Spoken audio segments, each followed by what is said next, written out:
ان پڑھ لوگ دینی علماء کی تقلید کرتے ہیں تو ان تک دعوت کیسے پھیلائی جائے؟ ہاں جیسے ہم پھیلا رہے ہیں. یہ سب سے کرٹیکل کوسچن ہے اس امت میں، گمراہی کو ختم کرنے کا طریقہ کیا ہے. ابھی تک جن لوگوں کو درد پیدا ہوا، جن کے دل دکھی ہوئے کہ لوگوں نے رسول اللہ کا راستہ چھوڑ کر اپنے بابوں کو بزرگ مان لیا، انہوں نے اپنے طریقے سے کوشش کی کہ لوگوں کو توحید پر لایا جائے، قرآن و سنت کے حوالے پیش کیے جائیں، لیکن بیچارے ناکام رہے. کیوں؟ اس کی وجہ یہ تھی کہ جن لوگوں کو یہ حوالے پیش کر رہے تھے وہ تو قرآن و سنت کو مانتے ہی نہیں ہیں،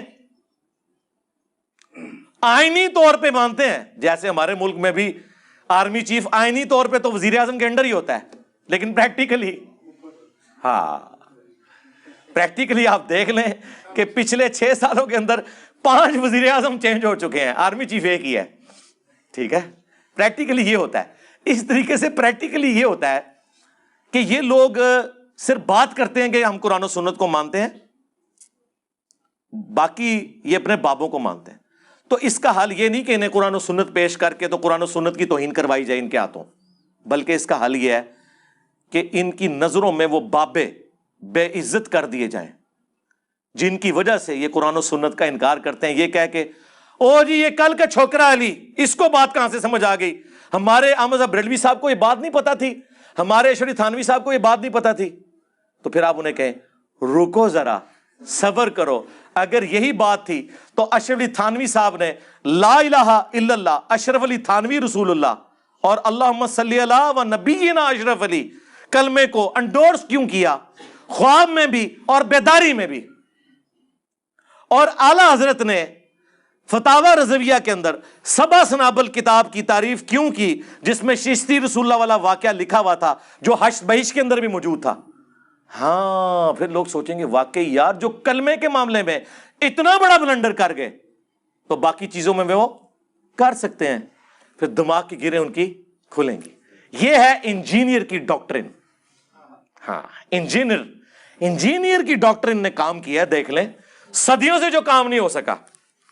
جناب مجھے آج بھی یاد ہے جب ہم بابوں کو للکارتے تھے نا، 2010-11 کی بات ہے، اس وقت تو چند لوگ ویڈیوز دیکھتے تھے، تو اگر میری ویڈیو کے نیچے 100 کمنٹس ہوتے تھے تو 90 سے زیادہ مجھے گالیاں ہوتی تھی. اور آج ان بابوں کی میمز بن رہی ہیں. اور انجینئر صاحب کے اسٹوڈنٹ کہتے ہیں کہ نہیں ہاتھ ہولا رکھا جائے، کام چک کے رکھو. اور یہ وہ لوگ ہیں جو کل تک ہمیں سمجھاتے تھے کہ جناب نہ بابے نو ہاتھ پاؤ. ہم آپ کو کہتے تھے بابوں کو ہاتھ ڈالے بغیر کام نہیں چلے گا. بنو امیہ کو ہاتھ ڈالے بغیر اہل بیت کا دفاع نہیں ہو سکتا. بابوں کو ہاتھ ڈالے بغیر قرآن و سنت کی توحید اور قرآن و سنت کی تعلیمات آپ امت تک نہیں پہنچا سکتے. یہ ہے جی اس کا طریقہ.